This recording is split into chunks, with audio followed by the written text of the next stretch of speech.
स्वामी रामकृष्ण परमहंस।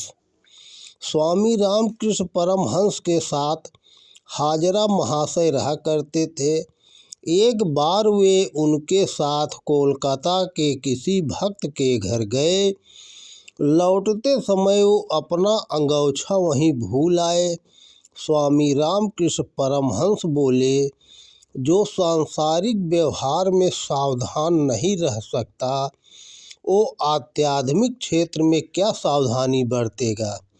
हाजरा महाशय सफाई देते हुए बोले, क्या करूं ठाकुर, भगवान के भजन में लीन रहने के कारण मुझे कुछ याद ही नहीं रहता।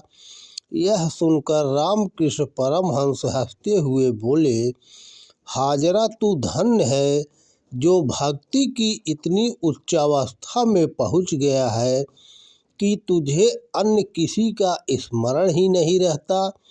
अब हाजरा महाशय को स्वयं द्वारा की गई आत्मश्लाघा का भान हुआ तो उन्होंने अपने व्यवहार के लिए क्षमा मांगी।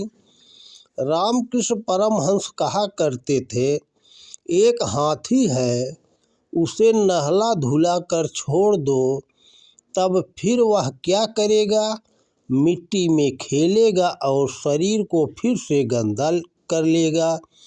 कोई उस पर बैठे तो उसका शरीर भी गंदा अवश्य होगा। लेकिन यदि हाथी को स्नान कराने के बाद बाड़े में बांध दिया जाए, तब फिर हाथी अपना शरीर गंदा नहीं कर सकेगा। इसी प्रकार मनुष्य का मन भी एक हाथी के समान है।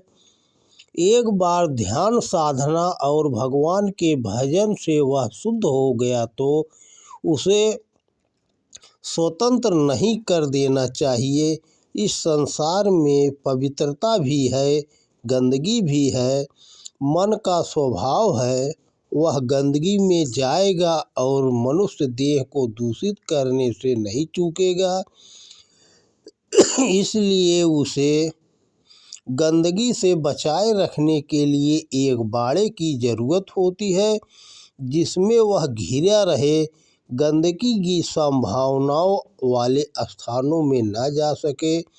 ईश्वर भजन और निरंतर ध्यान एक बाड़ा है जिसमें मन को बंद रखा जाना चाहिए। तभी सांसारिक संसर्ग से उत्पन्न दोष और मलिनता से बचाव संभव है। भगवान को बार बार याद करते रहोगे तो मन अस्थायी सुखों के आकर्षण और पाप से बचा रहेगा और अपने जीवन के अस्थायी लक्ष्य की याद बनी रहेगी। उस समय दूषित वासनाओं में पड़ने से स्वतः भय उत्पन्न होगा और मनुष्य उस पाप कर्म से बच जाएगा जिसके कारण वह बार बार अपवित्रता और मलिनता उत्पन्न कर लिया करता है। तो दोस्तों नमस्कार।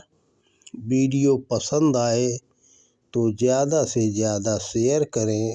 जय हिंद, जय भारत।